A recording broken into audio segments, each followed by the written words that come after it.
حضور غوث پاک کو اللہ نے بڑا اعزاز دیا، بڑی کرامات دی۔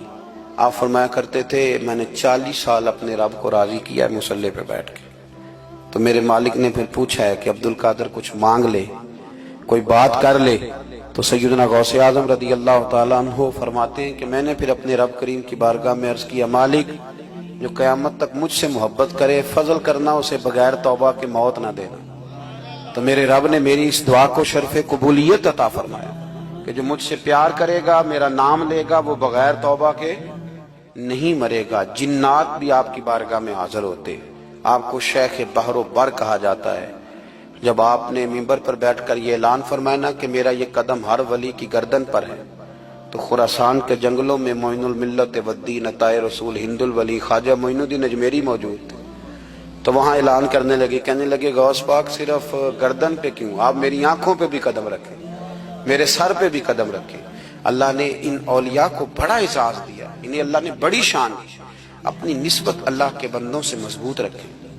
ضروری نہیں کہ آپ کسی جگہ مرید ہی ہوں گے تو آپ کی نسبت مضبوط ہوگی۔ آپ خواجہ معین الدین سے پیار کریں، آپ حضرت بہاؤالحق نقشبند بخاری سے پیار کریں، داتا علی اجویری سے پیار کریں، آپ غوث پاک جیلانی سے، آپ اللہ کے نیک بندوں سے محبت کریں، ان کا تذکرہ سنیں۔ اب تو پوری مہم چلی ہوئی ہے اللہ کے بندوں کے خلاف۔ لوگوں نے ایسا وار چلایا کہ بس جی کچھ بھی نہیں جی، آپ چھوڑیں، آپ ڈائریکٹ کتاب و سنت کو پڑھیں، کوئی بھی نہیں جی، کوئی ولی نہیں۔ تو پھر وہ جو اتنی آیتیں، وہ حدیثیں، وہ سارا کچھ، اس کا مطلب ہے امت میں ولی ہوتے ہی نہیں۔ تو الا ان اولیاء اللہ لا خوف علیہم ولا هم یحزنون کا کیا معنی ہے؟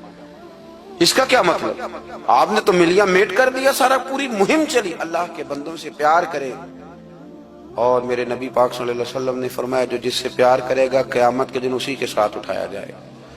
اور حضرت ابو ذر غفاری نے عرض کیا تھا یا رسول اللہ اگر وہ ان جیسے عمل نہ بھی کرے تو فرمایا اللہ بڑا کریم ہے، ایمان کی سلامتی سے جائے اللہ ان کے ساتھ ہی کھڑا فرما دے گا۔ سیدنا غوث اعظم کی کرامات اتنی متواتر کے ساتھ ہیں کہ ملا علی قاری فرماتے اتنی تو کرامتیں سنی نہیں اتنی غوث پاک کو اللہ نے عطا فرمائی۔ رب کریم نے انہیں درجہ دیا، وقار دیا، ان کی دعاؤں کو قبولیت دی، اللہ نے انہیں اعزاز کے ساتھ نوازا، اللہ نے ان پر فضل فرمایا۔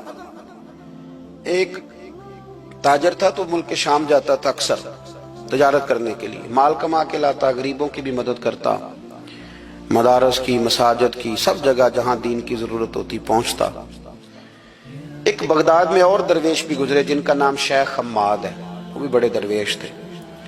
وہ تاجر شیخ حماد کے پاس گیا، کہنے لگا میرے لیے دعا کر دے، میں جا رہا ہوں سفر کے لیے۔ تو انہوں نے کہا میں صبح بتاؤں گا۔ استخارہ کیا، صبح کہنے لگے نہ جانا، تیرا مال بھی لوٹ جائے گا اور تو قتل بھی ہو جائے گا۔ وہ بڑا پریشان ہوا، حضور غوث پاک کے پاس گیا، کہنے لگا حضور وہاں بھی میں نے کہلا بھیج دیا ہے، سامان میرا پڑا ہے، جاؤں گا نہیں، پیمنٹ نہیں کروں گا، ملے گا نہیں تو خسارہ ہو جائے گا، مہربانی فرمائے۔ غوث پاک نے مراقبہ کیا، فرمایا تو جا اللہ خیر کرے گا، تو جا اللہ خیر کرے گا۔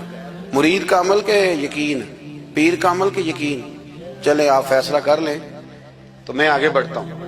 حضرت غوث اعظم رضی اللہ تعالیٰ عنہ نے مرید سے کہا تو جا اور اللہ خیر کرے گا۔ وہ گیا، کہتے میں نے پیمنٹ کی، مال لیا، واپس آیا، گھوڑوں کا سفر تھا، رستے میں رات کو ایک جگہ سویا، خواب دیکھتا ہوں، خواب میں ڈاکو آ گئے، انہوں نے پہلے مال لوٹا پھر مجھے قتل کیا، اور جب میرے گردن پر انہوں نے خنجر چلائی، خواب دیکھ رہا تو میری فٹافٹ آنکھ کھل گئی، اور جب میری آنکھ کھلی تو میں اسی وقت ہی رخت سفر باندھا، سر پٹ گھوڑے دڑائے، کچھ رات کو کچھ دن کو، سویرے بغداد پہنچ گیا۔